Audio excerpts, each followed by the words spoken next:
Et on reprend, il parlait de quoi ce livre, Ishtaprut De HaNefesh? l'Aïd des doutes, c'est-à-dire le dialogue pour parler avec Dieu.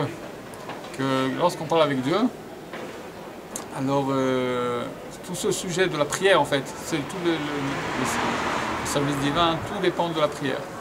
Que en réalité toutes les bonnes choses, physiquement, spirituellement, matérielles, spirituelles, toutes les bonnes choses, on peut les recevoir par la prière. Si quelqu'un prie, il peut atteindre toutes les bonnes choses qu'il y a dans le monde. Il peut arriver à se nettoyer de tout ce qu'il faut se nettoyer, des mauvais désirs de ce monde-ci, des mauvaises choses.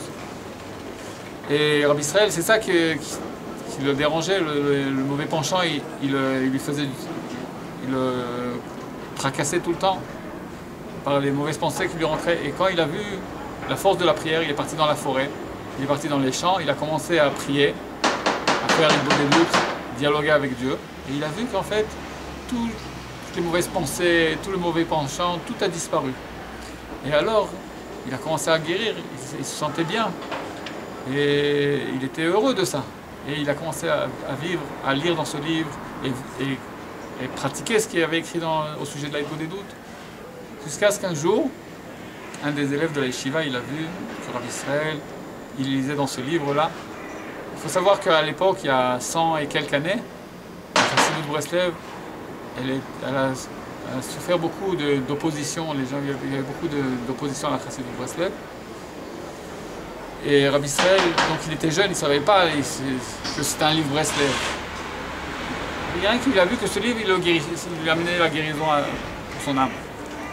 Alors un jeune de la yeshiva, il a vu que Rabbi Israël il avait le livre en main. Il lui a dit, qu'est-ce que c'est que ce livre que tu as dans les mains?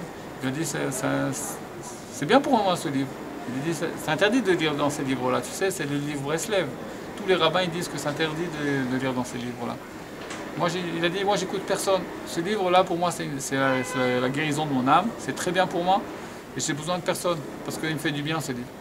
Et alors l'autre, il lui a dit, mais tu es vraiment effronté contre tous les rabbins. Tout le monde dit que c'est interdit de lire dans le livre Breslev. Et toi, tu dis que c'est bien ce livre. Et il a dit, pour moi, c'est bien. J'écoute personne. C'est ça qui me rapproche à Dieu. Pour moi, c'est très bien. Et alors il a commencé à se disputer avec lui, il a voulu prendre le livre, jusqu'à ce qu'il a réussi à lui prendre le livre des mains. Rabbi Israël il était très triste de ça, mais malgré ça, il était content qu'il a entendu pour la première fois qu'il y a une Chassidut de Breslev. Et grâce à ça, il savait que maintenant il faut prier pour que Dieu lui donne le mérite de se rapprocher de la Chassidut de Breslev et des Chassidus de Breslev. Et c'est ce qu'il a fait, c'est qu'il a en fait, il a prié pour que Dieu le rapproche au Chassidut de Breslev et il a rencontré Rabbi Israël Karduner. C'était le début de sa rencontre avec la Chassidut de Breslev. Que Hachem il a fait par sa providence divine qu'il a rencontré Rabbi Israël Karduner. Et là, il est entré dans le chemin de Breslev, la Chassidut de Breslev. D'accord. Mais dis-nous, Ilan, toi tu l'as quand même connu Rabbi Israël. Tu n'as pas quelque chose à nous raconter, quelque chose de vif, quelque chose que tu as vu de tes yeux, quelque chose qui nous... Une petite histoire, un message, quelque chose de Rabbi Israël que tu as entendu, une parole ou... Voilà, et une fois Rabbi Israël il m'a dit comme ça. Moi j'étais à la yeshiva à l'époque, il y a 27 ans à peu près, j'étais à la yeshiva. Et on venait voir Rabbi Israël souvent de la yeshiva. Et j'avais un problème par rapport à ce sujet de la Hitbodedut parce que la forêt en vérité elle était très loin de la yeshiva. Il fallait beaucoup marcher jusqu'à ce qu'on arrivait à la yeshiva, jusqu'à la forêt. Ça pouvait prendre 3/4 d'heure parfois. Et je me disais c'est une perte de temps. Je peux étudier pendant ce temps la Torah, c'est pas dommage pour ce temps-là que je perds. Et ça me tracassait. Alors je suis venu voir une fois Rabbi Israël et il m'a dit comme ça. Ça vaut la peine de revenir dans ce monde pour le chemin qui amène à la Hitbodedut dans la forêt, c'est-à-dire à dialoguer avec Dieu. Pour ça vaut la peine de revenir dans ce monde-ci. Pour le salaire que tu vas recevoir? Rien que pour ça, pour le mérite, rien que de marcher dans la forêt, pour aller dans le chemin qui amène à la Hitbodedut, à dialoguer avec Dieu, ça vaut la peine de revenir dans ce monde-ci. Hazak. Et une autre fois, il m'a dit, celui qui veut être Breslev, il doit s'enfuir dans la forêt. C'est-à-dire les Breslev, c'est connu que c'est des gens qui passent beaucoup de temps dans les forêts, à prier avec Dieu, parle avec Dieu, il dialogue avec Dieu.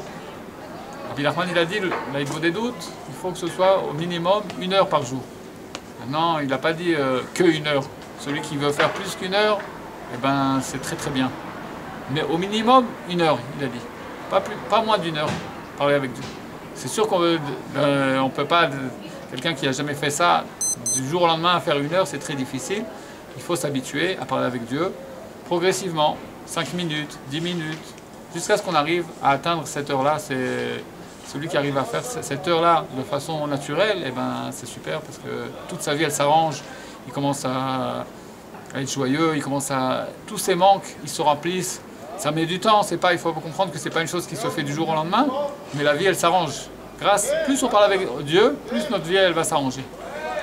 Chazak ou Baruch, Ilan. Merci beaucoup. Kol Tov.